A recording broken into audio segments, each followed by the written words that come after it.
Hello and welcome back. This episode is going to be about Chinese apps that you need to install on your phone either before you come or when you get here. So I'm going to start with the first one, probably the most important one. If you don't have this in China, you won't cope. It's WeChat. So WeChat is everything, literally. WeChat is your WhatsApp, it's your Twitter, it's your Facebook, it's your Instagram, it's also your bank, it's Uber, you can order food from it, you can literally do anything you want on WeChat. It's unbelievable. So I think a lot of people have problems before they come, especially in the UK, with making WeChat before they arrive in China because they're not actually like a Chinese citizen. Whereas I didn't have that problem, whereas like a few people I know weren't able to make their WeChat account and had to have it verified by someone that was already in China or had set their WeChat up in China. So if you have that problem, don't panic and just make a new WeChat account when you arrive in China and you have a Chinese phone and a Chinese bank account. So the first thing I want to say about WeChat is the ease to pay. Here in China, it is so easy to pay for everything. All you need is your phone. You don't need a wallet, a card or nothing like that. You basically have your bank account linked to your WeChat account and you put money into your WeChat account from your bank account. So they're two separate things. So I get paid into my bank account, but upload money into my WeChat account and pay for everything from WeChat. You can pay also for rent, you can pay your phone bill, also comes out of WeChat. You can pay literally Wi-Fi and everything like that is all out of WeChat as well. So so you put money into there and then you just use it. You just scan a QR code that they were literally in shops. Everybody has QR codes, whether it's from like a food vendor on the street to like an Adidas store in one of the shopping centres. Like QR codes are everywhere. WeChat, it's either you scan the QR code and put in the amount that you owe them, or they scan your barcode and it charges automatically what you owe them. It's honestly so easy to use with the money side of things. In terms of the chat, it's just WhatsApp or like iMessage, literally everything. You have group chats, all of that usual stuff. What else about WeChat?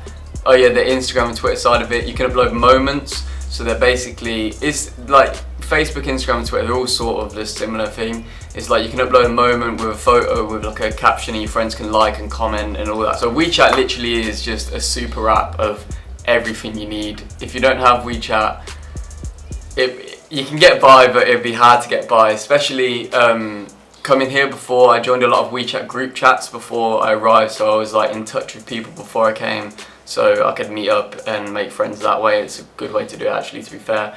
So I messaged someone, for example, that was in one of the big WeChat groups about a football team, and then he added me to the football team group chat, and from there I've been like going out with, made loads of new friends through that, playing football and sort of going out with them and stuff like that. So WeChat is number one, and that is the essential thing to get before you come to China. So the second app I'm going to talk about is Taobao.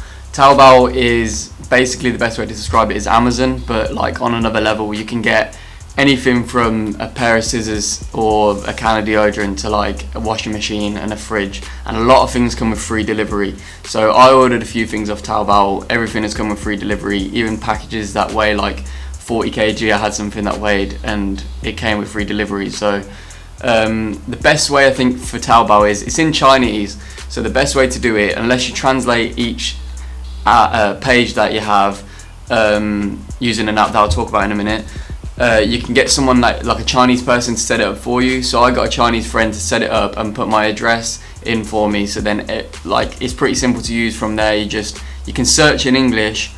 It doesn't come up with everything when you search in English, but it comes up with like basic things. So I searched in like washing machine and I was able to find something. Get a Chinese person to put it in, and from there it is just add to your basket, pay, and your address will already be there because they've set it up like that. And then in terms of payment, it can either come out of your bank or it can come out of your WeChat, whatever way you want to set it up. So if you have money in your WeChat, you can just do it like that, or if you have more money in your bank account, you can just do it like that. I do it from my bank account, I think, because I have more money in there, and it saves topping my WeChat up as much. But it's good, honestly. Taobao is like an essential thing. You can just, so for example, I was talking to someone about teaching, and I was going to order a game, and I just went on, ordered a game, and it arrived within like 2 days or something. Obviously depending on where it comes from. You can check it on the app, you get a little track of China, like a little map, and you can check exactly where your parcel is and when it will be delivered and stuff like that. But honestly, it's like Amazon but on another level, and it's an essential that you need to get. Okay, so the third app is AliPay. AliPay is similar to WeChat Pay in terms of the payment, in like the concept that you upload the money to the AliPay account, like you do with the WeChat Pay. But the AliPay app doesn't have all the social media aspects that WeChat has. But on it you can actually buy, so it's more of like a money app in terms of, instead of being like a social media app that WeChat does both.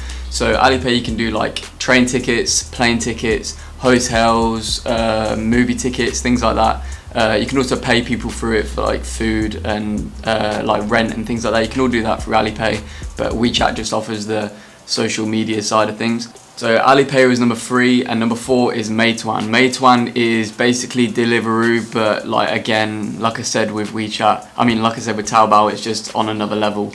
They're everywhere, honestly. The drivers on the bikes, they're everywhere you look in the yellow. I think there's another rival one as well, but I'm not sure what that one's called. I use Meituan, and it's honestly so good. You can get everything you want on there. You can get Western food, so it does like KFC, McDonald's, all of like Pizza Hut, Domino's, all of that. You can also get local companies, anything from like food, just street food, to like restaurants, things like that. Delivery times usually like half an hour, something like that. Delivery, sometimes you have to pay, sometimes you don't, but it's a good app to use. And once again, like I said with Taobao, just get someone to write in your address, and from there on you can just use it all the time and just simply order. Like I say, it's all in Chinese, but once you get your address in, then you're good to go, because it's just so simple to use. And you can use like a translation app, which is actually number 5, which I'll mention in a minute. I think I said that before, to translate the page in case you need to know exactly what something is. But other than that, it's pretty simple to use, and ordering food is so simple. Like it's just so easy. You don't need to cook. You can just order for cheap, and yeah, there's rarely a delivery charge, like I said before. So I've mentioned this twice now. Number 5 is the translation app. Any translation app. You can get Baidu Translate, Google Translate, WeChat does a translate as well. With Baidu Translate is probably the best one, which is the Chinese one. You can get the voice thing, so you can get someone to talk into it, translate it to English, or you can speak English and translate to Chinese, which is what I do a lot when someone, because a lot of the time just people just come up and randomly ask you questions, and I'm just like, oh, one sec, let me just get my phone out and get the app up. So get the app up, speak into that. Or I use it as well for like deliveries. So with Meituan, with deliveries, they often ring me and say they can't find the apartment because it's on like a little side street. So I'm just like, I hang up the phone and text the number saying I don't speak Chinese, using the Baidu app, and like give them the location.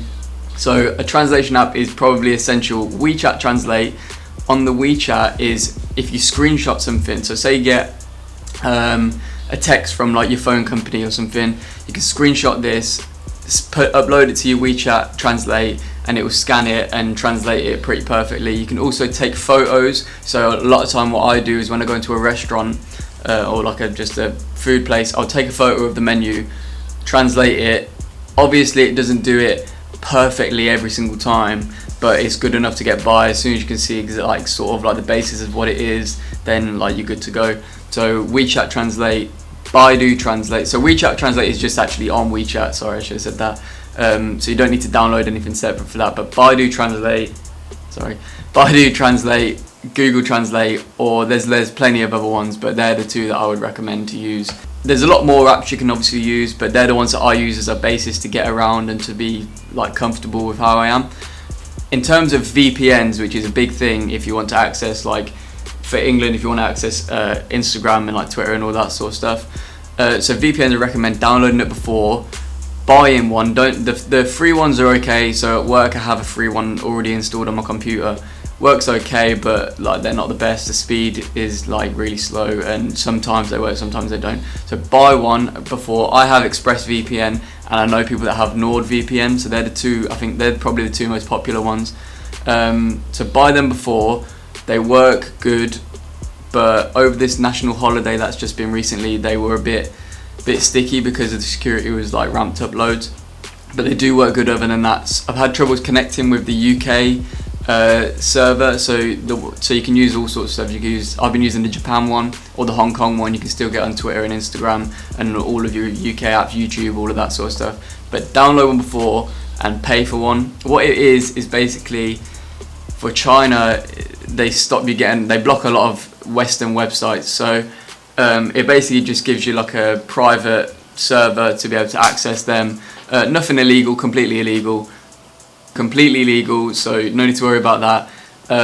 But they're useful, especially if you want to like talk to your friends or like scroll through social media and stuff. They work best on Wi-Fi, but you can also get them on 4G. Sometimes mine sometimes works on 4G, sometimes doesn't. But yeah, I think that is basically everything. I think I've got a little list. Yeah, I think I've covered all of the ones that I had written down. So if there's anything you want me to address in the next video, or any apps that you think I've missed out that you want me to talk about, then please comment below. And if not, then I'll see you in the next one, where I'll be talking about food and what to expect in terms of food when you come to China.